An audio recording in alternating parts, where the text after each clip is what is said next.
আল্লাহ আল্লাহ আল্লাহ আল্লাহ কে যে মধুর নাম। ধরার তামাম মানিক মুক্তা পান্না হীরা সোনা দানা হয় না তাহার দাম। কে যে মধুর নাম, ডাকলেও নাম সোহাগ ঝরে নিত্য জোয়ার প্রেম সাগরে। রাখলেও নাম মনের কাবায়, রাখিলে সেই নাম মনের কাবায় নাচে রক্ত ঘাম। কে যে মধুর নাম, বলিন আল্লাহ আল্লাহ আল্লাহ আল্লাহ কে যে মধুর নাম। মারহাবা জোরে কর। আল্লাহ পাক বলে, কুল ইয়া ইবাদিয়াল্লাযীনা আসরাফু আলা আনফুসিহিম লা তাকনাতু মির রাহমাতিল্লাহ। আল্লাহ তাআলা ডাক কয়, বান্দা আসমান বরাবর গুনাহ করছো, নৈরাশ হইও না। ও বান্দা, সাগরের পানির চাইতে বেশি গুনাহ করছো, আমি আল্লাহর রহমত থেকে নৈরাশ হইবা না। তওবার মতো তওবা করলে আমার আল্লাহ সব গুনাহ মাফ করিয়া দেয়। ঠিক না ঠিক? হযরতে আবুল লাইস সামারকান্দি রাহমাতুল্লাহি আলাইহি তামবিহুল কাফিলিন নামক কিতাব, এই কিতাবের মধ্যে উল্লেখ করে হযরতে উমর ফারুক আজম উমর রাদিয়াল্লাহু তাআলা আনহুর সাথে এক যুবকের সাক্ষাৎ ঘটে মদিনার পথের মধ্যে। ওই যুবক কান্না করতেছে, চোখ দুইটা ফুলিয়া ফালাইছে, কান্না দিয়ে চোখের পানি দিয়ে দাড়িগুলো বেয়ে বেয়ে জমিনে পড়ে। হযরত উমর ফারুক প্রশ্ন করে, ও যুবক কান্না করো কেন? যুবক ডাক দেয়, কয় আমার চাইতে বড় গুনাহগার আল্লাহর জমিনে আর কেউ নাই।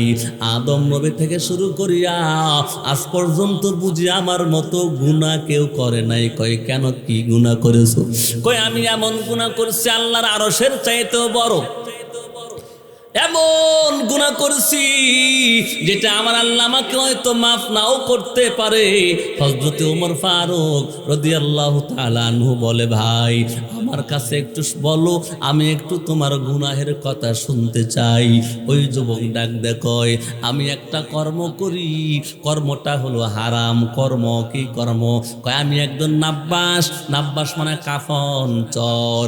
কবর খনন করিয়া নতুন মাইয়ের যেটা দাফন করা হয়, রাত্রিবেলায় কবরস্থানে গিয়া ওই কবর খনন করিয়া লাশের শরীর থেকে কাফনের কাফনগুলো খুলিয়া আমি আবার ধৌত করিয়া বাজারে বিক্রি করে, এইটা আমার অপকর্ম।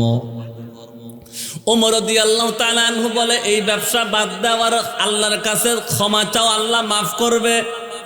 যুবক বলে, ভাই এখানে শেষ নয়। আমি একদিন খবর পাইলাম অমক এলাকায় একজন মাইয়েতা, একজন নারী ইন্তেকাল করছে, দাফন হয়েছে অমক কবরে।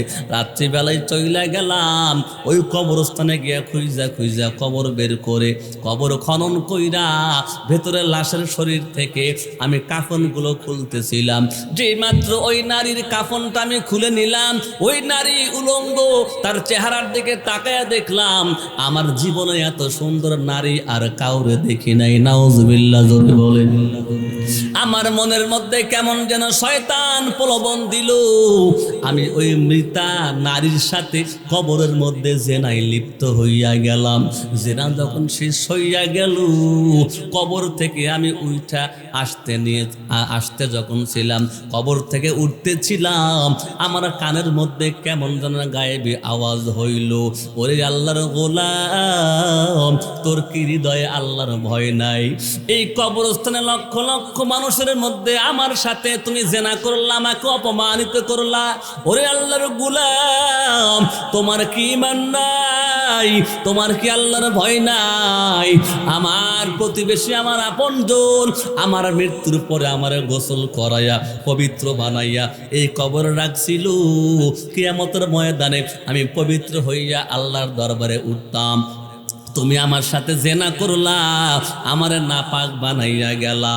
এই কথাগুলো যেন আমার কানের মধ্যে ভাইসা আসে। ওগো ওমর ফারুক, বলো না আমারে কি আমার আল্লাহ মাফ কইরা দিবে? ওমর ফারুক রাদিয়াল্লাহু তাআলা আনহু উনিও কান্না দিলেন, হায় এত বড় গুনাহ। বলে ভাই চলো নবীজির দরবারে। হযরত ওমর ফারুক নবীজির কাছে তাকে লয়ে আসলেন, আল্লাহ নবীর কাছে পারমিশন নিলেন, ইজাজত নিলেন। নবী ভেতরে আসার জন্য অনুমতি প্রদান করলে ওই যুবক গিয়ে নবীজির সামনে সোজা বইসা পড়লেন নত জানু হইয়া, কান্না করে। আমার নবী প্রশ্ন করে, তোমার কান্নার কারণ কি? বলে, হুজুর আমি এমন একটা গুনাহ করছি, এই আসমানের নিচে জমিনের উপরে আমার মতো বুঝি এত জঘন্যতম অপরাধ আল্লাহর বান্দা কেউ করে নাই। আল্লাহর নবী প্রশ্ন করলেন, তোমার গুনাহ কি আল্লাহর আরশের চাইতে বড়? ওই যুবক কয়, হ্যাঁ আমার গুনাহ আল্লাহর আরশের চাইতে বড়। নবী প্রশ্ন করলেন, তাহলে তুমি কি শিরকের গুনাহ করছো? কয় না, আমি আল্লাহর সাথে শিরিক করি নাই। নবী প্রশ্ন করলেন, তুমি কি নর হত্যা করেছো? কয় না, নর হত্যা করি নাই। তাহলে বোঝা গেল নর হত্যা করা গুনাহ আরশের চাইতে বড়। কথা ঠিক না ঠিক? নবী প্রশ্ন করলেন, তুমি কি শিরিক করেছো? কয় না, শিরিক করি নাই। 2 নাম্বার প্রশ্ন করলেন, তুমি কি তাহলে নর হত্যা করেছো? কয় তাও করি নাই। তার মানে বোঝা যায় আল্লাহ নবী যেটা বুঝাইতে চাইলেন, তুমি যদি শিরিক করতা তো আল্লাহর আরশের চাইতে বড় গুনাহ হয়ে যাইতো। আল্লাহর সাথে শিরিক করা সবচাইতে বড় জঘন্যতম অপরাধ। ইন্না শিরকা লাযুলমুন আযীম। আল্লাহ বলে শিরিক অবশ্যই সবচাইতে বড় জঘন্যতম অপরাধ। এই মুসলমান ভাই, 2 নাম্বার আল্লাহর পয়গম্বরের প্রশ্ন থেকে বোঝা যায় নর হত্যা করা বড় অপরাধ। একজন মানুষকে হত্যা করলে আরশের চাইতে বড় গুনাহ হয়ে যায়। তাহলে বাংলাদেশে যদি 1 না 2 না শাপলা চত্বরে হাজার হাজার আলেম হত্যা করেছে, তার গুনাহ আরশের চাইতে ছোট না বড়? কথা কয় না, ছোট না বড়? লক্ষ লক্ষ মানুষকে জুলুম করেছে, বন্দুকের গুলি দিয়া কত মায়ের বুকটা খালি করে দিয়েছে। ওই শাপলা চত্বরে কত আলেমের রক্তক্ষরণ হয়েছে। ওই শাপলা চত্বরে কত আলেমের জীবন যার হুকুমে নিয়েছে। ওই লোকটার গুনাহ আরশের চাইতে কোটি কোটি গুণ বড়। এই জন্য আমার আল্লাহর আযাব তত বড়। ইন্না আযাবাল্লাহি লাশাদীদ, ইন্না বাতশা রাব্বিকা লাশাদীদ। আল্লাহ কয়, আমি ধরি নাই, 15 বছর ধরি নাই, আমি আরো ওরে সুযোগ দিলাম তওবা করে কিনা। না না, তওবা করে না। আল্লাহ কয়, ইন্না বাতশা রাব্বিকা লাশাদীদ, তোমার রবের ধরা বড় মারাত্মক ধরা। আল্লাহ কয়, আমি বারবার সুযোগ দিলাম, তুমি ফিরে আসলা না, এমন ধরা ধরলাম এই বাংলার জমিন ছাড়তে বাধ্য হয়ে গেলাম। ঠিক না বেঠে? কারণ গুনার একটা সীমা আছে। নর হত্যা, একজনকে হত্যা করলে, হাদিসে আছে, কোরআন শরীফেও আছে, একজনকে হত্যা করলো সেই জন্য গোটা জাতিকে হত্যা করে ফেললো। আর সেখানে কত হাজার হাজার মানুষকে, আলেমকে, নেতাকর্মীকে, নিরপরাধ মানুষকে গুম খুন আর হত্যা করা হয়েছে। আল্লাহ তাই বিচার সামান্য করেছে। একবার তাওহীদ জনতা, ছাত্র জনতা জুলুমের বিরুদ্ধে, অন্যায়ের বিরুদ্ধে রাজপথে বুক পেতে দিয়ে রক্ত যখন দিয়েছে, যেই জমিনে যত বেশি মুসলমানদের রক্তক্ষরণ হবে, সেই জমিনে তত তাড়াতাড়ি আল্লাহর আইন প্রতিষ্ঠিত হবে। ঠিক না ঠিক ধরে কও? এটা আমরা বক্তার আগের থেকে বলে আসছি, লোকজন বিশ্বাস করে নাই, আল্লাহ বিশ্বাস করায় দিচ্ছে। কথা ঠিক না ঠিক? আল্লাহর পয়গম্বর ডেকে বলে, ও যুবক, তুমি কি নর হত্যা করছো? কয় না, নর হত্যা করি নাই। পয়গম্বর বললেন, তাইলে তো তোমার গুনাহ কেমনে আরশের চাইতে বড় হয়? তুমি তোমার গুনার কথা বলো। ওই যুবক আগের মতোই নবীজির কাছে বর্ণনা দিলেন। আল্লাহর নবী শুনিয়ে বললেন, তাহলে তোমার গুনাহটা তো আসলেই একটু মারাত্মক। নাউযুবিল্লাহ, রাহমাতুল লিল আলামিন। নবী যখন তার গুনাহটা মারাত্মক বলেছে, ওই যুবক নৈরাশ হয়ে গেছে। ওই যুবক মনে করছে আল্লাহর নবী রহমতের নবীর জবান দিয়া যে গুনাহটা মারাত্মক গুনাহ বইলা আখ্যায়িত হয়েছে, ওই গুনাহ বুঝি আমি মাপ পাইব না। এই জন্য রহমাতুল লিল আলামিনের দরবার থেকে উইঠা হাট বাজার সবকিছু বন্ধ কইরা যুবক আল্লাহর কাছে কান্না দেয়। এমন কান্না দিছে 40 দিন পর্যন্ত আল্লাহর কাছে তওবা করে। 40 দিন পর আল্লাহ পাক জিবরাইলকে পাঠিয়ে দেয়, যাও নবীর কাছে যাও। জিবরাইল আমিন আসলেন, নবীকে প্রশ্ন করলেন, নবী বলুন তো দেখি সৃষ্টিকর্তাকে? পয়গম্বর বললেন, কেন? সৃষ্টিকর্তা একজন, তিনি হলেন আল্লাহ। নবীকে প্রশ্ন করলেন, নবী বলেন। ওগো নবী বলেন রিজিক দাতাকে? নবী বললেন রিজিক দাতা হলেন আল্লাহ। 3 নাম্বার প্রশ্ন করলেন, ওগো পয়গম্বর এবার বলুন তো দেখি ক্ষমা করনেওয়ালাকে? আওয়াজ করে বলেন কে? ক্ষমাকারীকে আল্লাহর পয়গম্বর বললেন আল্লাহ। জিবরাইল আমিন বললেন, ও পয়গম্বর, এই জন্য আল্লাহ তাআলা আমারে পাঠিয়ে দিছে। আপনার ওই সাহাবী 40 দিন পর্যন্ত কান্না দিছে, তার চোখের পানি আল্লাহর কাছে এত কবুল হয়েছে যে আল্লাহ তাআলা মৃত নারীর সাথে জেনা করেছে, এই গুনাহটাও তার মাফ হয়ে গেছে। আল্লাহু আকবার, জোরে কোন আল্লাহু আল্লাহু, কে যে মধুর নাম। ঠিক না বে ঠিক? বলেন আল্লাহ আল্লাহ আল্লাহ আল্লাহ, কে যে মধুর নাম। ধরার তামাম মানিক মুক্তা, পান্না হীরা সোনা দানা, হয় না তাহার দাম। কে যে মধুর নাম। কোন নাম? কত কেন কোন নাম? আরো জোরে কোন কার নাম? ডাকলেও নাম সোহাগ ঝরে, নিত্য জোয়ার প্রেম সাগরে। রাখলেও নাম মনের কাবায়, রাখিলে সেই নাম মনের কাবায়। নাচে রক্ত ঘাম, কে যে মধুর নাম। বলিন আল্লাহ আল্লাহ আল্লাহ আল্লাহ, কে যে মধুর নাম। মারহাবা জোরে কর। আল্লামা ইমাম কুরতুবী রহমাতুল্লাহি আলাইহি বলে, এই জন্য কোনো বান্দা কোনো বান্দি যদি কোনো মাহফিলে যোগদান করার পর আখিরে মোনাজাতের ভিতর হাত দুখানা উত্তোলন করিয়া আল্লাহর কাছে কান্না দেয়, আল্লাহ না বুঝিয়া ওজরে কম দিয়েছি, আল্লাহ ধোকায় পড়ে মানুষের সাথে ঠকবাজি করেছি, আল্লাহ গো না বুঝিয়া নামাজ কাজা করলাম, আল্লাহ না বুঝিয়া গীবতের গুনাহ করলাম, ওগো আমার আল্লাহ না বুঝিয়া চোখের গুনাহ করছি, না বুঝিয়া বেপরদায় থাকছি, না বুঝিয়া সুদের খাতায় নাম দিছি, ওগো আমার মালিক তুমি আমারে ক্ষমা করে দাও, আর জীবনে তওবা করে গুনাহ করব না। বান্দা যদি এই কথা বলার পরে চোখের পানি ছাড়িয়া দেয়, বান্দার চোখের পানি নাকের ডগায় আসার আগেই আমার আল্লাহ এত দয়ার আল্লাহ, বান্দার সগীরা কবিরা সব গুনাহ খাতা মাফ করে এই ময়দান থেকেই জান্নাতের মেহমান বানায়া বাসায় ফিরাইয়া দিবে। শোনেন শোনেন এলাকাবাসী, শোনেন দিয়ে মন, শোনেন শোনেন যুব সমাজ, শোনেন দিয়ে মন, ভালো লাগলো আপনাদের এই মাহফিল আয়োজন, ভালো লাগলো আপনাদের এই মসজিদ প্রাঙ্গণ। মারহাবা জোরে কোন। আজকের মাহফিলের সভাপতি হাফেজ কারি আসাদুল ইসলাম ভাই, আরো ছিলেন প্রধান অতিথি জনাব মাসুদ রানা তাই, আরো আছেন এলাকা সব দিন দরদি ভাই, সবাই মিলে আল্লাহ পাকের জান্নাত যাইতে চাই। ঠিক না ঠিক?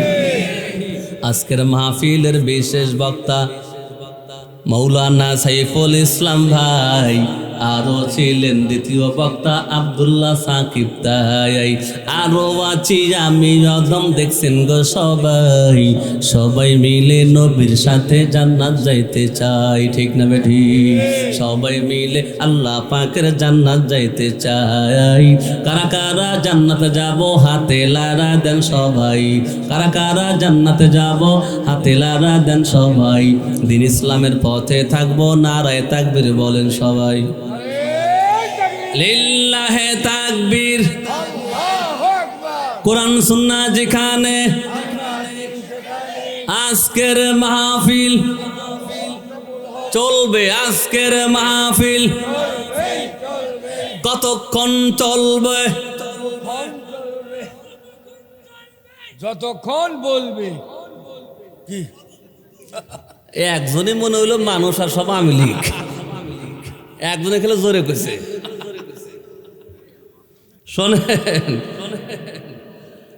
আল্লাহ তাআলা জানে আমরা দুর্বল বান্দা, পুরো রাত বসে থাকার মতো শক্তি, সামর্থ্য, ঈমান আর আকীদা আমাদের ধৈর্য নাই। আমরা এমন নবীর উম্মত, যেই উম্মত কম করে বেশি পায়, কথা ঠিক না বেঠি?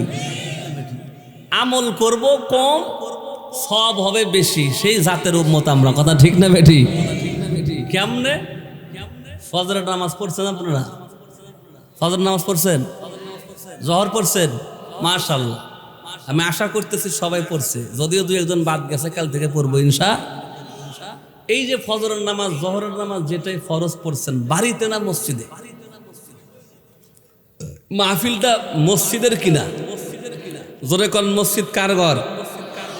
ইন্না আউওয়ালা বাইতিন বুদিআ লিন-নাস লাল্লাযী বিবাক্কাতা মুবারাকাও ওয়া হুদাল লিল আলামিন। সমগ্র বিশ্বের জন্য বরকতের কারণ আর হেদায়েতের মাধ্যম হলো আল্লাহর ঘর বাইতুল্লাহ মক্কায়। জোরে কোন সুবহানাল্লাহ। ওই বাইতুল্লাহর শাখা প্রশাখা হলো পৃথিবীর সকল মসজিদ। বাবরি মসজিদ ভেঙেছিল, বলেন বাবরি মসজিদ কার ঘর? ওই কাবা ঘরের একটা শাখা ছিল, কথা ঠিক না বেঠিক? এক বাবরি মসজিদ ভেঙেছে, 5 একর জায়গার উপরে আর এক বাবরি মসজিদ হইতেছে, লাগবে 300 কোটি টাকায়, একজনে দিছে 80 কোটি। ছোট্ট ছোট্ট বালক বালিকারা মাথায় করে একটা করে ইট বয়া আইনা মসজিদে দিয়ে আল্লাহরে বুঝাইতে চায়, আল্লাহ তোমার ঘরের জন্য জীবন দিতে প্রস্তুত আছি, কথাগণ ঠিক না বেঠি? আল্লাহর ঘর কি দামি ঘর! এই ঘরে যদি আপনি নামাজ পড়েন, আমাদের নবী অন্যান্য নবীর উম্মতের জন্য নির্দিষ্ট জায়গায় নামাজ না পড়লে নামাজ হইতো না, কিন্তু আমার নবীর জন্য আখিরের নবীর ওসিলায় পৃথিবীর যে কোনো জায়গায়, আসমানে, চাঁদে, পানির নিচে যেখানে গিয়ে নামাজ পড়বে আদায় হয়ে যাবে। জোরে কন্যা সুবহানাল্লাহ। কিন্তু নামাজ আদায় হবে নফল, সুন্নত, ফরজ। লা সলাতা লিজারিল মসজিদি ইল্লা ফিহি। মসজিদের কাছে যাদের বাড়ি, ফরজ নামাজ তাদের ঘরে হবে না, মসজিদেই পড়তে হবে। জোরে কন্যা সুবহানাল্লাহ। মসজিদে পড়া ওয়াজিব, বিনা ওজরে বাসায় পড়লে গুনাহে কবিরা হয়। ভাইরা আমার, আমি বলবো যারা ফজরের নামাজ আজকে মসজিদে পড়েছেন, আর একজন ব্যক্তি কোনো ওজরের কারণে, যে কোনো কারণে বাড়িতে পড়েছে, এই বান্দাও ফজর পড়ছে, উনিও ফজর পড়ছে, কিন্তু যিনি ফজর মসজিদে পড়লেন, এ বাড়িতে যে পড়ছে, ইনি 27 বার ফজর পড়লে যেই সব পাইতেন, আপনি একবার মসজিদে পড়ে সেই সব পাইছেন। সুবহানাল্লাহ কইবেন না? 27 জন ব্যক্তি ফজর পড়ে যেই সব পাইতো, আপনি মসজিদে পড়লে একাই সেই সব পাইতেন। তাহলে আপনারা কোন, আমরা ওই উম্মত যেই উম্মত কম কইরা বেশি পাই, কথা ঠিক না বেঠি? ভাইরা আমার, আমরা ওয়াজ শুনবো 12টা পর্যন্ত, কিন্তু সব পাবো ফজর পর্যন্ত ইনশাআল্লাহ। وإن عليكم لحافظين كراما كاتبين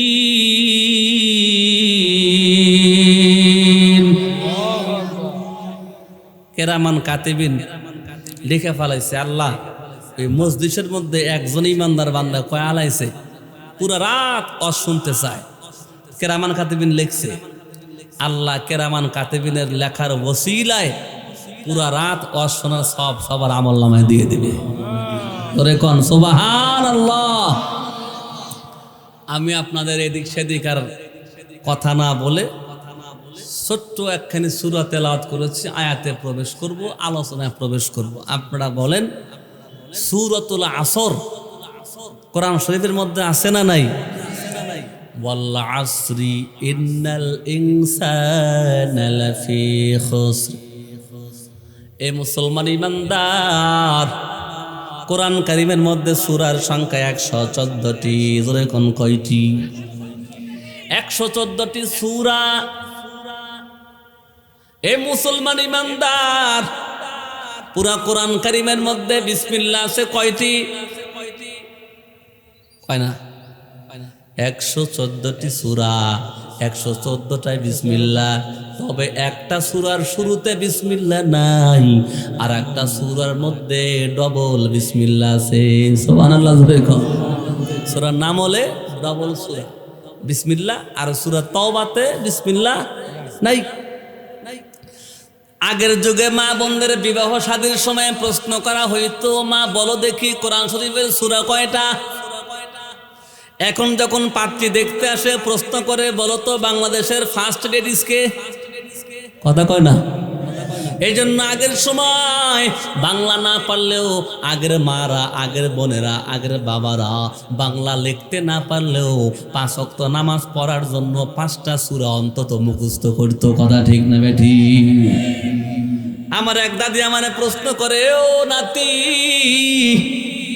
বলো না দেখি, তুমি তো অনেক বড় আলেম হয়ে গেছো, বক্তা ওয়াল বাংলাদেশে বয়ান করো, মক্কা মদিনায় গিয়েও বয়ান করো, আরাফাতেও বয়ান করছো, আমি শুনছি।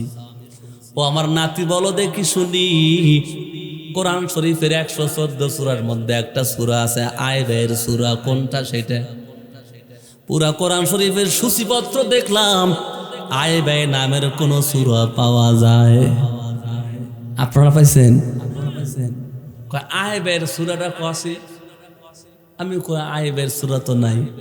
কিসের আলেম হইছস? তোর দামাত দেয় কেডা? আয়বের সূরা জানোস না, তুই বক্তা হইছস? আমি কইলাম দাদি তাইলে তুমি আমারে বুঝায় বলো, বুঝতেছি না। দাদির কিন্তু মুখের মধ্যে একটাও দাঁত নাই, পুরা সাপ হয়ে গেছে। তখন কইছি তুমি একটু তেলাওয়াত শোনায়া দাও। দাদি তখন তেলাওয়াত করতেছে, বিসমিল্লাহির রহমানির রহিম, তাব্বাত ইয়াদা আইবা লাহাব। কথা কয় না? আইবা আবি লাহাবিও কইতে পারতেছে, দাঁত নাই। তো আগের যুগের নানীরা দাদিরা লেখাপড়া না জানলেও সূরা জানতো। কথা কন ঠিক না ঠিক? এখনকার নারীরা IA pass, BA pass, MA pass করলেও কোরআন পড়তে জানে না। কথা কন ঠিক না ঠিক? আইএ পাস আর বিএ পাস, হায়রে কি সর্বনাশ, বেশ কিছু জানে তারা কোরআন পড়তে জানে না, স্কুল কলেজে কোরআন যায় না শেখা। ঠিক না ঠিক? কোরআন পড়তে হইলে মসজিদে মক্তব চালু করতে হবে। আছে তো মক্তব চালু? ভাইরা আমার, এই সূরা সূরাতুল আসর, আসরুন শব্দের অর্থ হলো সময়। আল্লাহ পাক কোরআন কারীমের মধ্যে গরুর নামে একটা, গাভীর নামে একটা সূরা নাজিল করেছেন। তার মানে ওই সূরার মধ্যে একটা গাভীর কাহিনী রয়েছে, বাস্তব ঘটনা রয়েছে। এই জন্য সূরার নাম রাখছে এই হলো সূরাতুল বাকারা। আর একটা সূরার নাম সূরাতুল ফিল। ফিল মানে হাতি। জোরে কোন ফিল মানে কি? হাতি। আব্রাহার বাদশা কাবা ঘর উড়াইয়া দেওয়ার জন্য মুসলমানদের কাবা, আল্লাহর কাবা ঘর, এই কাবা ঘর উড়াইয়া দেওয়ার জন্য হস্তি বাহিনী লইয়া বিশাল বড় সৈন্য বাহিনী নিয়ে আসছে। সামনে হলো হাতি হস্ত বাহিনী, প্রত্যেকটা হাতির উপরে এক একজন করে সৈনিক তীর নিয়ে আসছে। ওরা হাতি দিয়া কাবাঘর উড়াইয়া দেবে, কিন্তু কপাল মন্দ ওই মুজদালিফা পার হইয়া মিনার ময়দানে আসার সাথে সাথে আমার আল্লাহ আবাবিল পাখি দিয়া সকল হস্তি বাহিনীকে ওই জায়গাতেই ডেড বডি করে ফেলাইছে। আল্লাহু আকবার জোরে কোন। এই সূরার মধ্যে হাতির কাহিনী রয়েছে, এই জন্য সূরাটার নাম হলো সূরাতুল ফিল। সূরা নামল মানে পিপিলিকা। এই সূরার মধ্যে হযরতে সুলাইমান পয়গম্বর যখন আসমানের মধ্য দিয়ে তার সিংহাসন উড়ায়া দেয়, হযরত সুলাইমান আলাইহিস সালাতু ওয়াস সালাম তার দলবল নিয়ে যখন আসতেছিল, এই পিপিলিকা গর্তের পিপিলিকার সর্দার তাদের বলতেছিল, শোনো বিশাল বড় দল, তোমরা সবাই গর্তের মধ্যে ঢোকো, তা না হয় ওদের পায়ের তলে পিষা মরিয়া যাইবা। এই যে পিপিলিকার কথাটা এই সূরার মধ্যে আছে, এই জন্য এই সূরার নাম হলো সূরাতুন নামল, পিপিলিকার সূরা। সুবহানাল্লাহ জোরে কোন। এভাবে প্রত্যেকটা নামকরণ করা হয়েছে এক একটা বিশেষ কারণে। আল্লাহর নামে একটা সূরা আছে সূরাতুর রহমান, মুহাম্মদ নবীর নামে একটা সূরা আছে সূরা মুহাম্মদ। কথা ঠিক না বেঠিক? মানুষের নামে একটা সূরা আছে সূরা নাস, মা বোনদের নামে একটা সূরা সূরাতুন নিসা, আছে না নাই? তেমনি একটি সূরা সূরাতুল আসর, সময়ের নামে সূরা। আল্লাহ পাক সময়ের নামে সূরা নাজিল করিয়া গোটা বিশ্ব মানব মণ্ডলকে জানায় দেয়, ও মানব মণ্ডলী, আমি আল্লাহ তোমার জীবনে যে সময় দান করলাম, সময়, এই সময়টা বড় দামি। হেলায় খেলায় মাঠে ঘাটে গান বাজনা করিয়া নাফরমানি করিয়া হায়াত শেষ করবা না। গান গাইলেও হায়াত ফুরায়া যাবে, ইবাদত করলেও হায়াত ফুরায়া যাবে। সময় এমন একটা জিনিস ধৈর্য রাখা যায় না। কথা কোন ঠিক না বেঠিক? আল্লাহ তাআলা সময়ের গুরুত্ব বুঝাইবার জন্য সূরা আসর নাজিল করলেন। এবার আসেন আল্লাহ পাক সূরার শুরুতে বলতেছেন ওয়াল আসরি, আমি আল্লাহ শপথ করে বলি। জোরে কোন শপথ করলেন কে? আল্লাহ নিজে শপথ করলেন, কসম করলেন। আমাদের মা বোনেরাও শপথ করে, বউ আর শাশুড়ি ঝগড়া বাঁধছে, বউ আর শাশুড়ি ঝগড়া বাঁধিছে। শাশুড়ি বলে আমার বৌমা আমারে গালি দিছে, বৌমা বলে জীবনেও আমি শাশুড়িকে গালি দেই নাই। এমন ঝগড়া হয় কি হয় না? হয়তো বিচার করছে, বিচারের মধ্যে ওই বৌমা ডাক দেয়, কয় আপনারা শুনেন, আমি আমার শাশুড়িকে গাল মন্দ করি নাই। শাশুড়ি ডাক দেয়, কয় আমার বৌমা আমার গাল মন্দ করছে। তখন বৌমা ডাক দেয়, কয় আল্লাহর নামের কসম করে বলি, আমি আমার শাশুড়িকে গালি দেই নাই। তখন লোকেরা বিশ্বাস করে অবশ্যই গালি দেয় নাই, কারণ আল্লাহর নামের কসম করছে। ঠিক কিনা জোরে কোন? তাহলে কসম করে উদ্দেশ্য হলো নিজের কথাটা বুঝাইবার জন্য, নিজের বক্তব্যকে ওয়েটফুল করার জন্য, নিজের কথা যেন শ্রোতারা বিশ্বাস করে, এই জন্য কসম করা হয়। কথা ঠিক না বেঠিক? এটা একটা। 2 নাম্বার, কসম যেই জিনিসের নাম নিয়ে করা হয় সেই জিনিসটা দামি হইতে হয়। বলো মুসলমানের কাছে সবচাইতে দামি কে? এই জন্য মুসলমান আল্লাহর নাম ছাড়া অন্যের নামে কসম করলে নাজায়েজ হয়ে যায়। কসম করতে হবে জোরে কোন কার নামে? তাইলে কসম যেই বস্তুর নামে করা হয় বস্তুটা দামি হইতে হবে। এই জন্য মসজিদের নামে কসম খায়, যদিও খাওয়া ঠিক না। কথা ঠিক না বেঠিক? কিন্তু যদি কোনো বান্দা কসম করে একটা ছোট্ট জিনিসের নাম নিয়ে, তখন তারা কসম গ্রহণযোগ্য হয় না। যেমন একজন চুরি করছে, অপবাদ দিছে, বিচার করছে, ওই লোকটা কয় আমি চুরি করি নাই। কয় তাহলে কসম কর। কয় আমি বিড়ি খাওয়ার কসম করি, চুরি করি নাই। কিসের কসম? ওরা আরো থাপ্পড় দিয়া কব এই তুই চুরি করছিস। কারণ বিড়ি খাওয়ার কসম, এই কসম কেউ গ্রহণ করে না, কারণ বিড়ি এটা দামি কোনো জিনিস নয়। তাহলে বোঝা গেল যার নামে কসম খাওয়া হবে সেই জিনিসটা দামি হইতে হয়। কথা ঠিক কিনা? আল্লাহ পাক কসম খাইলেন সময়ের নামে, তাইলে আল্লাহ বুঝায়া দেয় রে বান্দা শুনিয়া নাও, আমি আল্লাহ সময়ের নামে কসম করলাম। কেন? সময়টা আমি আল্লাহর কাছে বড় দামি। জোরে কোন সুবহানাল্লাহ। সময় আল্লাহর কাছে দামি না বেদামি? দামি। এই মুসলমান আল্লাহর গোলাম, আল্লাহ রব্বুল আলামিন কসম করে বলে, বান্দা আমি যে কথাটা বলবো তোমরা বিশ্বাস করিও, তোমরা বিশ্বাস করবা না বিধায় আমি আল্লাহ নিজেই কসম করলাম সময়ের। আল্লাহ তাআলা কসম করিয়া বলে, ওয়াল আসরি, সময়ের কসম করে বলি, ইন্নাল ইনসানা লাফি খুসরি, নিশ্চয় সকল মানব মণ্ডলী ধ্বংসের মধ্যে আছে।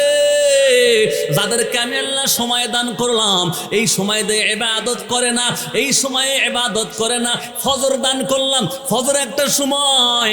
এ মুসলমান বলো, আজকে রাত্রে ঘুমায়া যাব, আগামীকাল সকালে উঠতে পারবো, গ্যারান্টি আছে?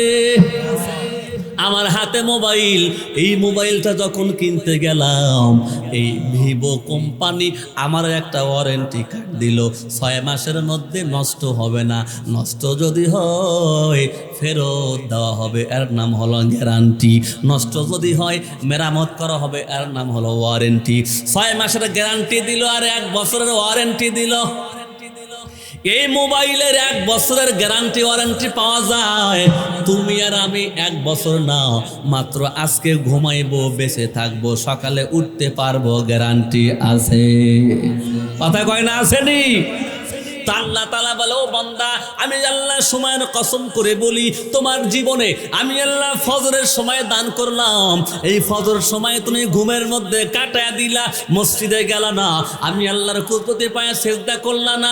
আল্লাহ তুমি কসম করে বলে, বান্দা শুনো, এই সময় পাইয়া, জীবনটা পাইয়া নাফরমানি করলা, ঈমান আছে কিন্তু আমল করলা না, অতএব তোমরা ধ্বংসের পথে আছো, তোমরা জাহান্নামের পথে আছো।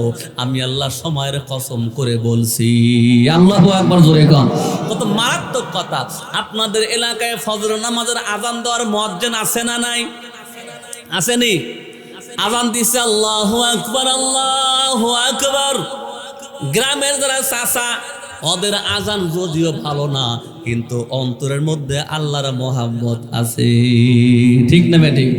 আল্লাহু আকবার, আল্লাহু আকবার কয় কি কয় না? যদি শুদ্ধ করে কইতে পারে না, কিন্তু মোহাম্মত নিয়ে আযান দিছে। এই আযান শুই না এই গ্রামের সব নারী পুরুষের 5:15টার সময় ঘুম ভাঙ্গে। কতক্ষণ ঘুম ভাঙ্গে কি ভাঙ্গে না?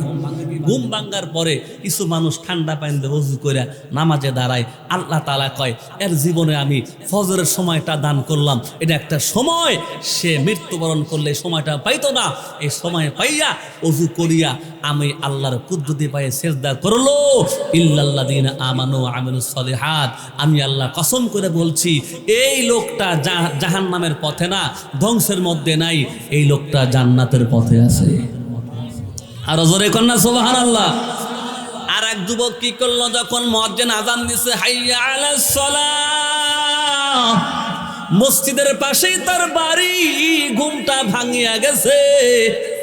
ঘুম ভাঙার পরে মোটামুটি উঠে মুয়াজ্জিনের উপরে খুশি, খুব খুশি। কেন? কই এমন পেশাব লাগছে, ওই 9টার সময় ঘুমাইছে, পানি বেশি খাইছিল ব্যাটায়, তল পেট একেবারে ব্যথা হয়ে গেছে, কিন্তু ঘুমের কারণে জাগ্রত না হয়েছে, তাই ব্যথা আরো বাড়ছে।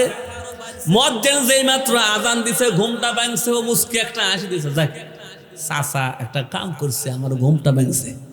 ব্যথা, পেশাব করতে বাইরে বেরোছে, পেশাবটা করিয়া সুন্দর করিয়া বিলের মতো আস্তে আস্তে হাঁটিয়া ল্যাপের মধ্যে গিয়া আবার ঘুমায়া পড়লো।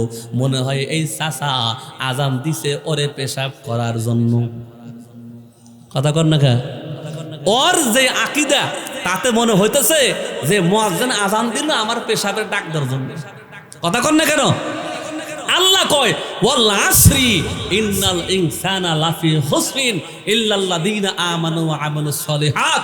আমি আল্লাহ যেই সময় তোর জীবনে দান করলাম, এই ফজরের সময় পাইয়া, যোহরের সময় পাইয়া, আসরের সময় পাইয়া, মাগরিবের সময় পাইয়া, ইশারের সময় পাইয়া, নামাজ না পড়িয়া তুই ল্যাপের মধ্যে ঘুমায় গেলি, আমি আল্লাহ শপথ করে বলছি তুই ধ্বংসের মধ্যে আছিস।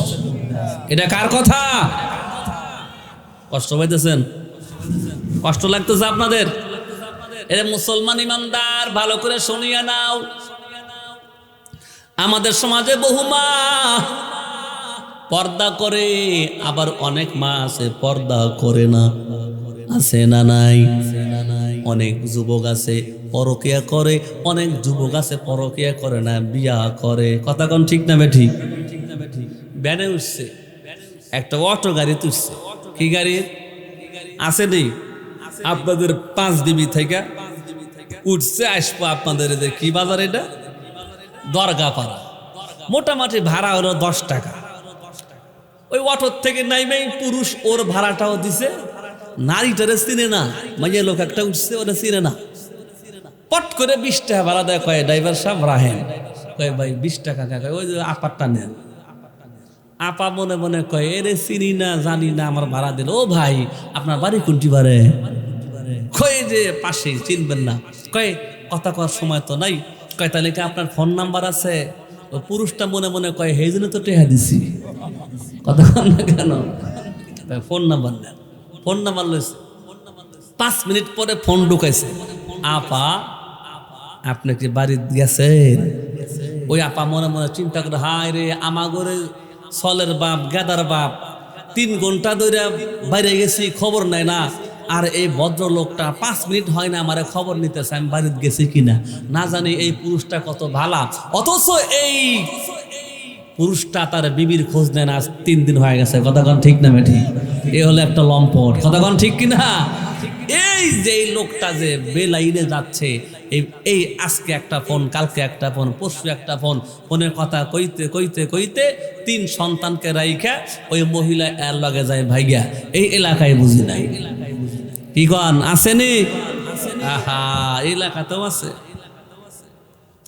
এক সরাই প্রেম করছে, তোর মা হলো খুব দাজ্জাল। ফোন ওর মা কিনা দেয় নাই, পরে ক্লাস 6-এ। তোর মা কইছে শোন তুই অঙ্ক টঙ্ক কষবি, আমার ফোন দিয়ে কষিস, তোরে ফোন কিনা দিতাম না। তো একজনের সাথে এইভাবে কথা কইতে কইতে মায়া হয়ে গেছে। তোর নাম রহিমা। তো রহিমা দিয়ে সেভ দিছে। তো ওর মা কয় থাপ্পড় দিয়ে দাঁত ফালা দিই বেড়া, তুই ক্লাস 6-এ পড়াস, রহিমাকে ডারা। তো কয় ঠিক আছে মা, আমি কান ধরে তবা করতেছি, আর মাইয়া লগের সঙ্গে কথা কইতাম না, নাম ডিলিট করে দিছে। দিয়া বুদ্ধি আসছে যে কি নামে সেভ করলে আমার মা ধরতে পারবো না। বুদ্ধি করে নাম সেভ দিছে ইংলিশ দিয়ে, ব্যাটারি লো। কি দিছে? এখন যখন ফোন দিছে ওই মাইয়াটা, ওর মা গিয়ে ফোন ধরে দেখে ব্যাটারি লো মানে চার্জ নাই। দেখো গাদা, এই ব্যাটারি চার্জ নাই, মোবাইলে চার্জ নাই, চার্জ দে। ও চার্জ দিবের কথা কইবার যায় শাশুড়ির বাড়িতে গিয়া, দাদির বাড়িতে গিয়া ঘন্টার পর ঘন্টা কথা কয়। কথা কোন ঠিক না মিঠি? এরা কি সঠিক পথে আছে? এই যে 1 ঘন্টা যে কথা কইছে, আপনারা বিশ্বাস করেন আর না করেন, যারা মোবাইলে পরকিয়া করে ঘন্টার পর ঘন্টা, ঘন্টার পর ঘন্টা কানের কাছে কথা বলে, এই সময়টা আল্লাহ কথা করার জন্য দেয় নাই, এই সময়টা গুনার জন্য দেয় নাই। এই ঘন্টা যদি সে আল্লাহর নামের জিকির করত, আল্লাহর রসুলের উপর দরুদ পড়তো, কসম তার নামে 1000 জান্নাত আল্লাহ তৈরি করতো। কথা ঠিক না বেঠি? আল্লাহ কয় ওই সময় যে আমি ওরে দান করছি, এই সময়টা পাইয়া সে ইবাদত না করে গুনাহ করতেছে। কসম করে বলতেছি আমি আল্লাহ, সেই সময়ের এই লোকটা ধ্বংসের মধ্যে আছে। জোরে কোন, আমরা ধ্বংসের পথে থাকতে চাই না জান্নাতের পথে উঠতে চাই? জান্নাতের পথে উঠতে চাইলে কার ইবাদত করতে হবে? এবার আমি আপনাদের বুঝাবো আমার হায়াতের দাম কত বেশি, আমার জীবনের কত দাম, আমার এই লাইফের কত দাম। এরে মুমিন আল্লাহর গোলাম, আপনাদের এই গ্রামে এমন কোন মা আসেনি যে মার গর্ভ থেকে সন্তান হয়েছে একসাথে 2টা? এমন ঘটনা মাঝে মধ্যে শোনা যায়, যায় কি যায় না? একজন মা গর্ভবতী, পরীক্ষা করা হলো, আলট্রাসোনোগ্রাফি করা হলো, ডাক্তার বইলা দিল তোমার গর্ভের মধ্যে 2টা ছেলে সন্তান আছে।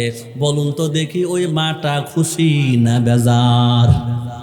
হ্যাঁ, 2টা ছেলে আছে, হ্যাঁ সুস্থ আছে, পজিশন ভালো আছে, সিজার করতে হবে না, তাহলে খুশি না বেজার? মা বড় খুশি, তার বাবাও বড় খুশি, পরিবার ধরে খুশি। সন্তান হবে আগামী 10 তারিখ। সবাই তো বড় খুশি, মহা খুশি, 2টা ছেলে হবে। কিন্তু আল্লাহর কারিশমা, ওই মায়ের গর্ভ থেকে সন্তান যখন জন্মগ্রহণ করলো, প্রথম নাম্বার সন্তান মায়ের গর্ভ থেকে জন্ম নেওয়ার পর পেশাবও করে না, পায়খানাও করে না, কান্নাও দেয় না, তার মানে এই সন্তানটা মৃত। কথা কোন ঠিক না বেঠিক? মরা সন্তান মায়ের গর্ভ থেকে জন্ম নিল, 5 মিনিট পর ওই মায়ের গর্ভ থেকে আরেকটা সন্তান হবে। এই সন্তানটা জন্ম নেওয়ার পর পেশাবও করছে, কান্নাও দিছে, তার মানে বোঝা গেল দ্বিতীয় সন্তানটা মরা না জীবিত। জোরে কন। প্রথম সন্তানটা মৃত, দ্বিতীয়টা জীবিত। কিন্তু 1 মিনিট কান্না দেওয়ার পর দ্বিতীয় সন্তানটাও মারা গেল। এবার কয়জন মারা গেল? পার্থক্য আছে না নাই? আছে না? একজন হলো মায়ের গর্ভ থেকে মরা, একজন হলো মায়ের গর্ভ থেকে জেন্দা। কিন্তু জেন্দা হওয়ার পরে মারা গেছে, 1 মিনিট বেঁচে থাকছে। কয় মিনিট? 1 মিনিট বেঁচে থাকার কারণে মুসলমান আল্লাহর গোলাম ভালো করে শুনিয়া নাও, 1 মিনিট বেঁচে থাকার কারণে এই সন্তানটার সম্মান কত বাড়লো। যেই সন্তানটা মায়ের গর্ভ থেকে মৃত, ওই সন্তানটার নাম রাখতে হবে না, ওই সন্তানটারে গোসল দেওয়াইতে হবে না, ওই শিশুটারে কাপড় পরাইতে হবে না, ওই শিশুটারে জানাজা দেওয়া লাগবে। কিন্তু যে শিশুটা মায়ের গর্ভ থেকে জন্ম নিয়ে 1 মিনিট পরে মারা গেল, ওর নাম রাখতে হবে, ওকে 3খানা বা 5খানা কাফনের কাফন দেওয়া সুন্নাত, ওকে গোসল করাইতে হবে, আর ওকে জানাজা দিয়াই দাফন করতে হবে। তাহলে 1 মিনিট হায়াতের দাম আছে না নাই? আসেনি? কিয়ামতের ময়দান যেদিন কায়েম হয়ে যাবে, আল্লাহর পয়গম্বর ডেকে বলে, ও উম্মাহ শুনিয়া নাও, ওই একদিনের শিশু কিয়ামতের ময়দানে আল্লাহ পাক সমস্ত নবী এবং রসুলদের হিসাব নেবে না, বিনা হিসাবে আল্লাহ পাক রসুল আর নবীদের জান্নাত দিয়ে দিবে। জোরে কোন সুবহানাল্লাহ। দুনিয়ার যত কাফের, দুনিয়ার যত অমুসলিম, দুনিয়ার যত অমুসলিম বেঈমান, কারো কোনো হিসাব নেওয়া হবে না, বিনা হিসাবে সবাইকে জাহান্নামে দেওয়া হবে।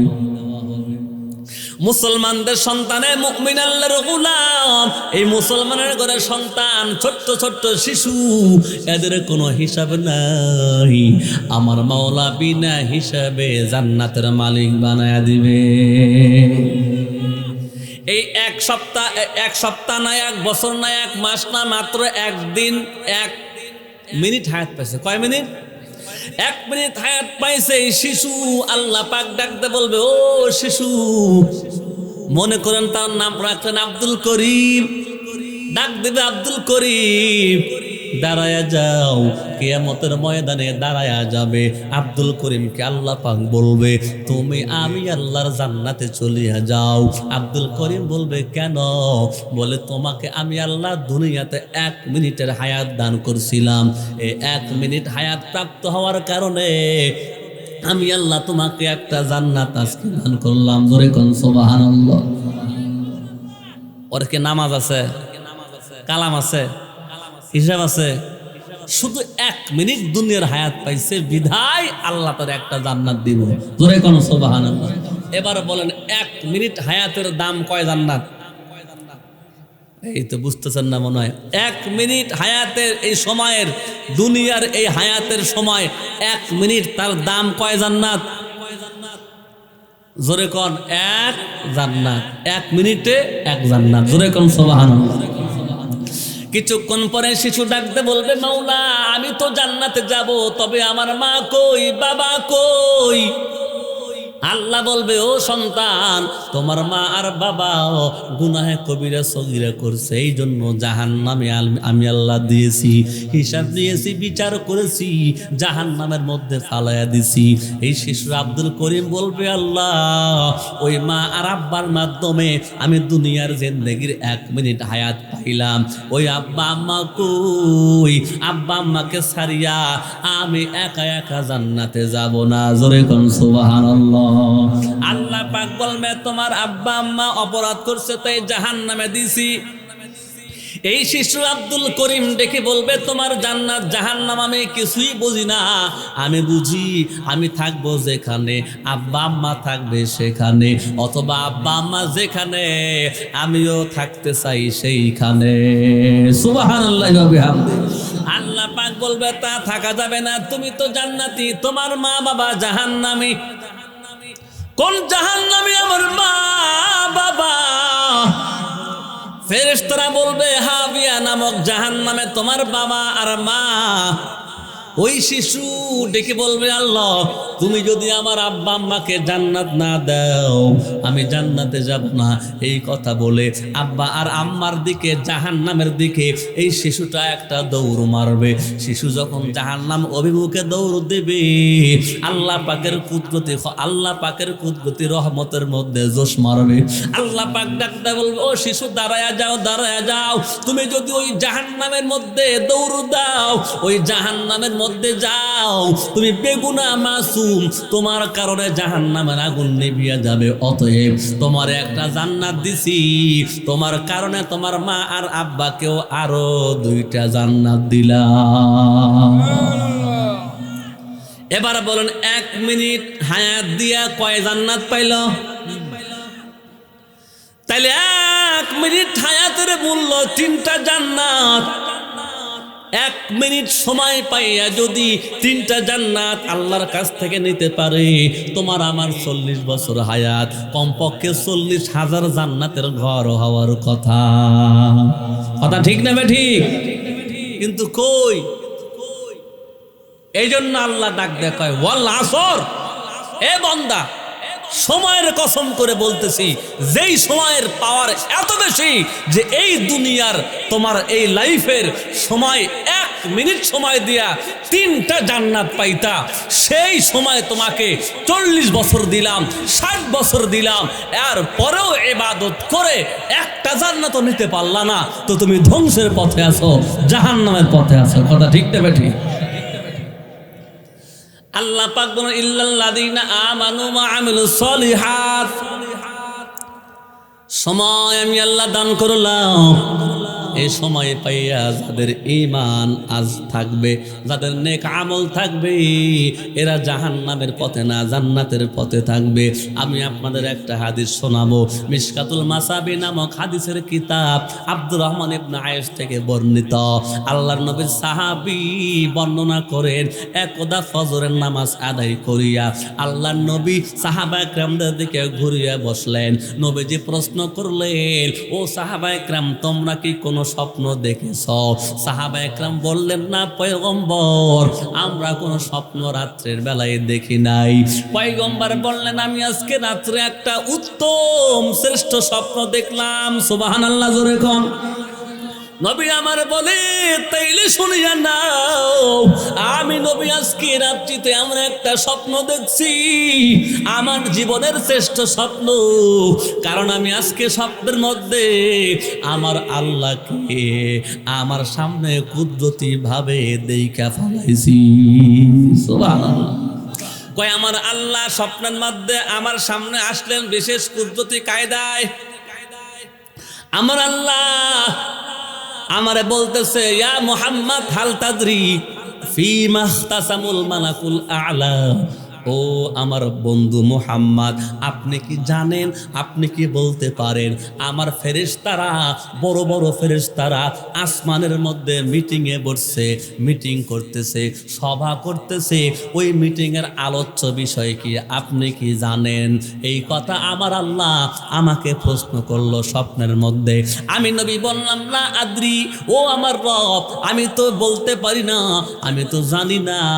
তখন আমার মাওলা, আমার আল্লাহ, আমি নবীর বক্ষ দেশে আল্লাহ পাকের কুদরতি হাত বিশেষ কায়দায় আমার বুকের উপর রাখলেন। আল্লাহু আকবার, জয় কর। আল্লাহ পাক যখন তার কুদরতি হাত, কুদরতি ক্ষমতায় আমার বক্ষে রাখলেন, আমার কাছে আসমান আর জমিনের সব পর্দা দূর হয়ে গেল। আমি স্বচক্ষে আমার কান দিয়া ডাইরেক্ট ফেরেশতাদের আলোচনা দেখলাম আর শুনলাম। এবার আল্লাহ প্রশ্ন করলেন, হে মুহাম্মদ হাল তাদরি ফীমা ইখতাসামুন, মালাকুল আলা, ও আমার বন্ধু মুহাম্মদ বলতে কি পারো আমার ফেরেশতারা কোন বিষয় নিয়ে আলোচনা করে?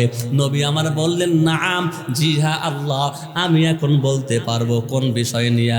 এমন 3টা আমল নিয়ে আলোচনায় বসছে, ওই 3টা আমল করলে আল্লাহ পাক বান্দার সব গুনাহ মাফ করে দিবে। নবী বললেন, জি আল্লাহ, আমি জানতে পারছি, আমি বুঝতে পারছি, শুনতে পারছি। ওই ফেরেশতাগুলো আসমানের মধ্যে বৈশা আলোচনা করতেছে, উম্মতে মুহাম্মাদি যদি 3টা আমল করে, 3টা আমল করার কারণে আল্লাহ পাক তার জিন্দেগির তামাম গুনাহগুলো মাফ করে দিবে। আমরা আমাদের জীবনের গুনাহ মাফ চাই কি চাই না? তাহলে আমল 3টা করব কি করব না?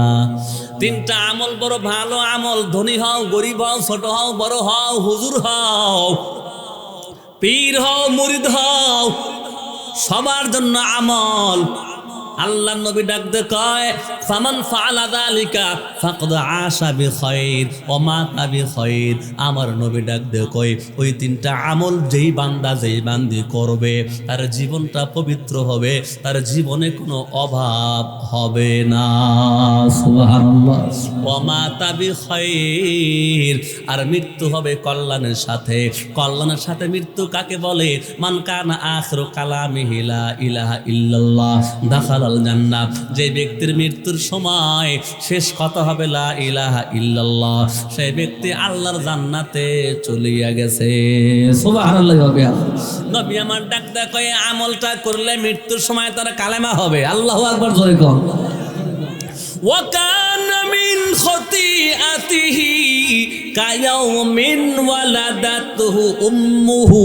নবী আমার ডাকতে কয়, এই 3টা আমল যদি কোনো বান্দা বান্দি করে, মায়ের গর্ভ থেকে যেমন নিষ্পাপ হয় আল্লাহ তেমনি নিষ্পাপ তাকে বানায়া দেয়।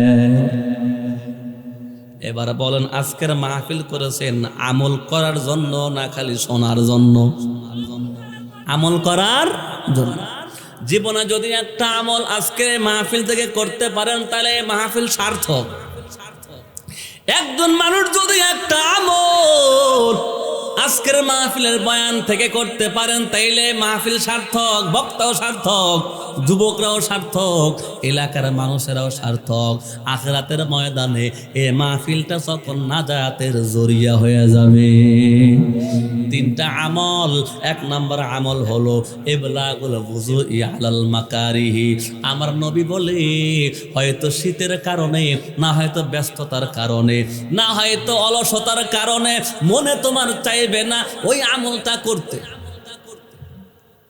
অলসতা লাগবে, কাজের চাপে, শীতের কারণে তোমার মনে চাবে না যে আমলটা করো। এরপরেও মনকে বুঝায় যদি ওই আমলটা করো, কই কি ইবলাগুল বুজুই ফিল মাকারিহি। নবী কয়, মনে চাইতেছে না, এরপরেও তুমি যখন সুন্দর করে সুন্নাত তরিকায় ওযু করবা, এই ওযুটা করার সাথে সাথে আল্লাহ তোমার জীবনের গুনাহ মাফ করে দেবে। এই আমলটা শুনতে ছোট হয়ে গেল না? যত বড় ফজিলত, যত বেশি ফজিলত মনে করছেন কত বড় কোরবানি করতে হবে নাকি? তা কিন্তু না। ছোট্ট আমল, যে আমলটা ছোট কেউ করতে হবে, বড় কেউ করতে হবে। মুসলমান যে ব্যক্তি তাকে তো নামাজ পড়তে হবে। কথা ঠিক তবে ঠিক। আর নামাজ পড়তে গেলে ওযু ছাড়া উপায়। চীন দেশ থেকে 2020 সালে করোনার উৎপাদন হয়েছে। করোনা হলো চীন থেকে। যখন করোনা বেশি হইয়া গেল, 1000 বার না, 100 বার না, লক্ষ লক্ষ বার পেপার পত্রিকা টিভির মধ্যে সমানে কয়, এই যে 30 সেকেন্ড হাত ধোয়া লাগবে। এখন কয় সেকেন্ড? যারা 30 সেকেন্ড হাত ধুইতে কয়, ওই চীনেরা টয়লেট করে, টয়লেটে পানি থাকে না। চীনে করে টয়লেটে কি নাই? জোরে এখন কি নাই? তো কি করে ওরা? বুঝেন নাই? এই যে আমাগো দেশের ছেলে পেলে যখন ছোটবেলায় ছাগল চড়ায় দেখছেন? এখন তোর ছাগল কম চড়ায়, আগে কিন্তু ছাগল চড়াইছে। ছাগল চড়াইতে গেছে অথবা মরিচ তুলতে গেছে অথবা আলু তুলতে গেছে অনেক দূরে। সরার মধ্যে গিয়ে দেখে কাজ করতে গেছে যে কোনো কাজে, কিন্তু হঠাৎ করে পায়খানার চাপ তার দিছে। ওখান থেকে বাড়িতে আসবে, সেই ধৈর্য মানবে না, প্যান্ট ট্যান মাইহা যাইব। সিদ্ধান্ত নাই, এদিক তাকায় কেউ নাই, এদিক তাকায় কেউ নাই।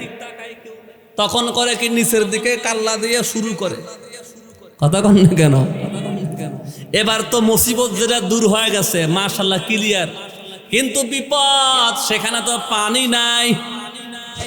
কথা কন না কে? অহন চিন্তা করে কি করি, বুদ্ধি আছে, দেখতো আইল আছে কোন আইল, আইল বোঝেন? জমির আইল আছে না? জমির আইল উঁচা কোথায়? যেখানে জমির আইল উঁচা ওখানে ঘাসও থাকে।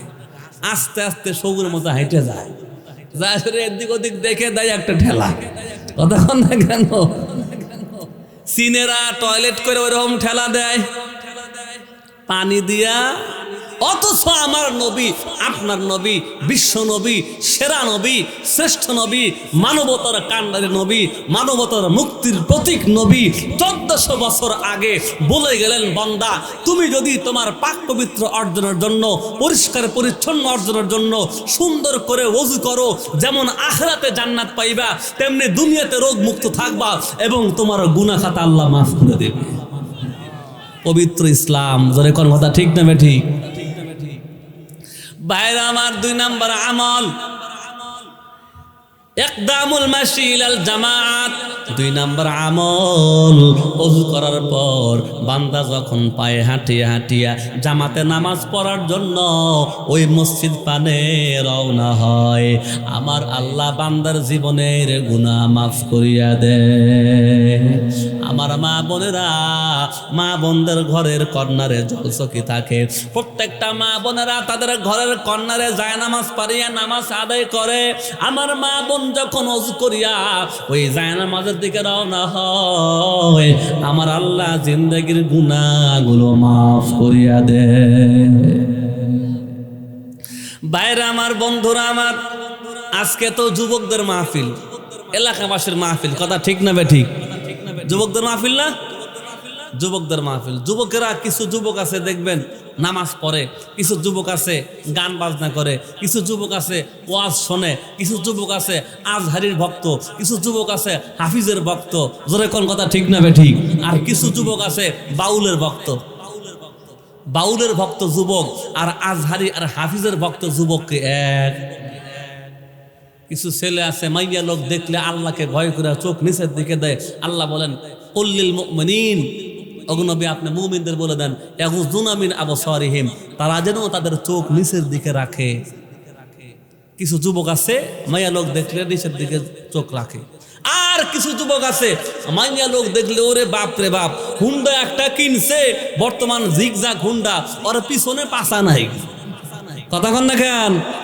এমন মোটরসাইকেল আছে না, ওই ড্রাইভার বসে সামনে, পিছনে বসে ওর বিবি, মনে হয় ওর বউ ওর কান্দে উঠে বসে আছে। এমন হুন্ডা দেখছেন? এই হুন্ডার যুবক 3 জন উঠা ওই তালে থাকে, কখন স্কুল, গার্লস স্কুল ছুটি হবে, কখন কলেজ ছুটি হবে, ওই তালে তাল মিলাই 5 মিনিট আগ দিয়ে 3 জন হুন্ডা ছাড়ে। যেই মাত্র এক মহিলাকে দেখে ছাত্রী যাইতেছে, ও যারে চয়েস করে ওর সামনে গিয়া বাম হাত দিয়ে চুল হিদা করে, ডান হাত দিয়ে পিক আপ টানে, এমন টানা টানছে কানার বাচ্চা কানা, গাছের সাথে লাগে ওখানে ডেড বডি। কথা কোন আছে না নাই? এরকমই তো হয়। তোর চোখ আছে 2টা, গাছের সঙ্গে বাঁচবো কা? ওর চোখ গাছ না দেখে ওই দিকে গেছে। কথা ঠিক না ঠিক? বাইরে আমার, এইরকম যুবক একটা ছিল মদিনায়। ওই যুগে যুবক রাস্তার পাশে দাঁড়ায় দাঁড়ায় অপেক্ষা করে এক নারী। প্রত্যেক দিন তার বাবার বাসায় যায়, বাবার বাসায় যাতায়াত করে এক যুবক রাস্তার টার্নিং পয়েন্টে খাড়া হয়। কোন সময় এই রাস্তা দিয়ে যায়, ওই নারীকে দেখার জন্য, এক পলক দেখার জন্য দাঁড়ায় রয়। আমাদের দেশেও অনেক যুবক আছে প্রত্যেক দিন একই জায়গায় একই সময়ে খাড়া থাকে, অবশ্যই ওইখান দিয়ে তার পছন্দের মানুষটা যাতায়াত করে। কথা ঠিক না বেঠিক? ওই মদিনার মধ্যে যুবতী টের পাইছে যুবক কেন প্রত্যেক দিন একই সময়ে টার্নিং পয়েন্টে দাঁড়ায় রয়। যুবতী প্রশ্ন করেছে, ও যুবক, মান আনতা মাসমুকা, কি নাম তোমার, কোথায় তোমার বাড়ি, কেন এখানে আসছো? প্রত্যেক দিন একই সময়ে দাঁড়ায় থাকো, তোমার কি কাজ কর্ম নাই? যুবক তখন আস্তে করে টুকুস করে কয়, ইন্নী উহিব্বুকা, আই লাভ ইউ। যারা চাচা ওরা মনে করছে বিস্কুট চাইছে, বিস্কুট চাই নাই, কয় ইন্নী উহিব্বুকা, আরবিতে বয়া লাইছে, আমি তোরে ভালোবাসি। ওরে আল্লাহ, যুবতী কয় তাতে কি লাভ কি? কয় তোমার কাছে পাইতে চাই, পুকুর যখন খুঁড়েছি মাছ আমি ছাড়ব, ভালো যখন বেসেছি কাছে তোরে পাইব। কথা কম না গেলে এ যুবকেরা আছে না নাই? এরকম কিন্তু লেখতো আগে চিঠি, এখন তো চিঠি নাই, এখন লেখে মেসেজ। কথা কন ঠিক না বেঠি? কত গদ আর কত কিছু যে বানায় একটা মাইয়াকে পাওয়ার জন্যে, অথচ ওর ফোটেই নেই, কেবল বয়স 13 বছর। ভাইরা আমার, বন্ধুরা আমার, যুবতী ডাক দেয়, কয় তুমি আমারে ভালোবাসো কারণ? কয় বিয়ে করমু। অনেক যুবক আবার ইমাম সাহেবের কাছে প্রশ্ন করে, হুজুর বিয়ের উদ্দেশ্যে কি প্রেম টেম করা জায়েজ আছে? কথা কন না কেন? এই বিয়ের উদ্দেশ্যে প্রেম করা জায়েজ থাকবে কেমনে? বহার হাল হারাম। বিয়ের উদ্দেশ্যে যদি প্রেম করা জায়েজ হয়, তাহলে ফতুয়া শুনে রাখো, কোরবানি দেওয়ার জন্য গরু চুরি করাও জায়েজ। কথা কন না আপনারা? আপনারা কি মনে করেন যে কোরবানি দেওয়ার জন্য গরু চুরি করা জায়েজ হবো? চুরি করা গরু কোরবানি করলে জায়েজ হবে? চুরি করা গরু কোরবানি করলে যেমন জায়েজ নাই, তেমনি বিয়ের উদ্দেশ্যে নিয়ে প্রেম করাও জায়েজ নাই। যতই কও যে হুজুর বিয়া করবো, নিয়ত আছে ভালো, আরে তো তোমার নিয়ত, এটা অনুমতি নাই। যুবতী ডাক ডাক, যুবক আমার কাছে পাইতে চাও সিস্টেম? কয় বিয়া। কয় তাইলে আমার বাবার কাছে প্রস্তাব দাও। কয় ঠিক আছে, তোমার আব্বার কাছে প্রস্তাব দেব। এইবার ওই যুবতী ডাক দেয়, কয় ও যুবক শুনিয়া নাও, একটা শর্ত মানতে হবে, তাহলে আমাকে তুমি বিবাহ করতে পাইবা, আমি রাজি থাকবো, নচেত প্রস্তাব দিয়েও কোনো কাজ হবে না। তুমি আমার আব্বাকে প্রস্তাব দিবা, শর্ত হলো একটা। যুবক ডাক দেয়, কয় তোমাকে পাইতে একটা কেন, 40টা শর্ত মানতে রাজি। চাপা মাছ 40টা শর্ত দিলে তখনও মানবো, এ তো একটা, কি শর্ত তাই কও। যুবতী ডাক ডাকায়, শোনো একটা শর্ত। কি শর্ত? কয় মদিনার খলিফা আল্লাহ নবী দুনিয়া থেকে বিদায় হইয়া গেলেন, আবু বকর সিদ্দিক বিদায় হয়ে গেছে, হযরত উমর রাদিয়াল্লাহু তাআলা আনহু হলো খলিফা। নবী যে জায়গায় দাঁড়াইছেন ওই জায়গায় হযরত আবু বকর দাঁড়ায়া নামাজ আদায় করেছেন। আবু বকরের পর উমর রাদিয়াল্লাহু তাআলা আনহু ওই জায়গায় দাঁড়ায়া মসজিদে নববীর ইমামতি করে। জোরে কোন সুবহানাল্লাহ। যুবতী ডাক ডাকে, একটা শর্ত হলো তোমার ওই উমর রাদিয়াল্লাহু তাআলা আনহু যেখানে দাঁড়াইয়া নামাজ আদায় করে, সোজা উমর রাদিয়াল্লাহু তাআলা আনহুর পিছনে দাঁড়াইয়া মাত্র 40 ওয়াক্ত নামাজ 8 দিন নামাজ পড়বা, জামাতে পারবা। কোন শর্তটা ভালো না খারাপ? কত সুন্দর শর্ত। আমার মা আমার বোন পারবো আমার চাচারে মসজিদে পাঠাইতে, আমার কাকারে মসজিদে পাঠাইতে। আমার চাচি যদি বলে, এই শোনো তুমি মসজিদ থেকে আসবা, খানা পাইবা, মসজিদে যাইবা না, আমি তোমার খানা দিতাম না, এরকম যদি কোনো মা বলে, আমার বিশ্বাস কোনো বাবা মসজিদে যাওয়া বাদ দিবে না। কথা কোন ঠিক না বেঠিক?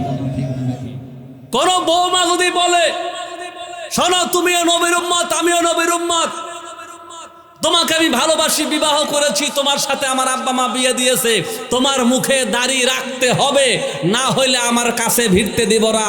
খোদার কসম প্রত্যেকটা যুবক দাড়ি রাখতে বাধ্য হবে। ঠিক না ঠিক? জোরে কও। আরো উল্টা ফতুয়া দেয়, হুজুর বইয়ের অনুমতি ছাড়া কি দাঁড়িয়ে আহান যাব?